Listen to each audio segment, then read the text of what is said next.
It's the oldest mystery in human history, a place of perfect peace where humanity began and where we first walked with God.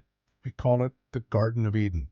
For centuries, people have treated Eden like a metaphor, a nice story. But what if it wasn't just a story?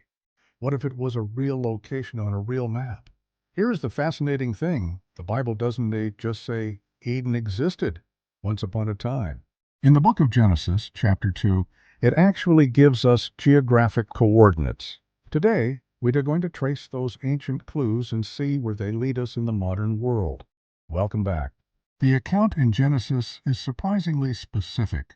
It tells us about a river that flowed out of Eden to water the garden, and from there, it divided into 4 headwaters.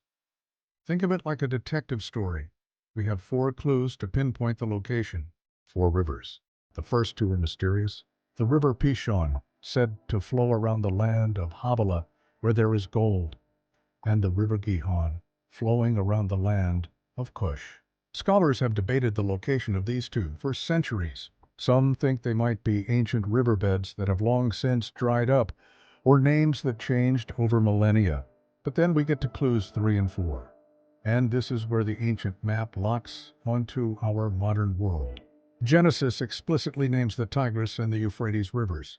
We don't have to guess where these are. They still exist today.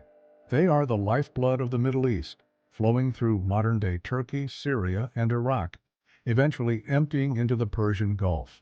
The Bible says Eden was located where these 4 river systems converged. Because we know where the Tigris and Euphrates are, most archaeologists and biblical scholars look toward this region, southern Mesopotamia, as the likely neighborhood of Eden.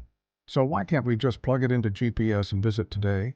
Well, a lot has happened in thousands of years. The landscape has changed drastically.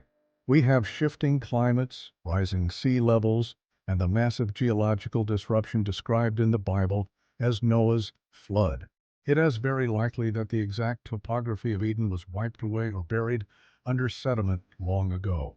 Some theories even suggest the original site is currently submerged under the waters of the Persian Gulf. We may never be able to drop a pin on a map and say with 100% certainty, this is where it started. The physical garden is gone, but searching for it, that's not a waste of time. Because it reminds us that this story isn't a fairy tale. It happened in real history, on this real earth. It reminds us that we were created for a place of connection with God. And the reason we are still fascinated by Eden today is because, deep down, we all miss home. Thanks for watching.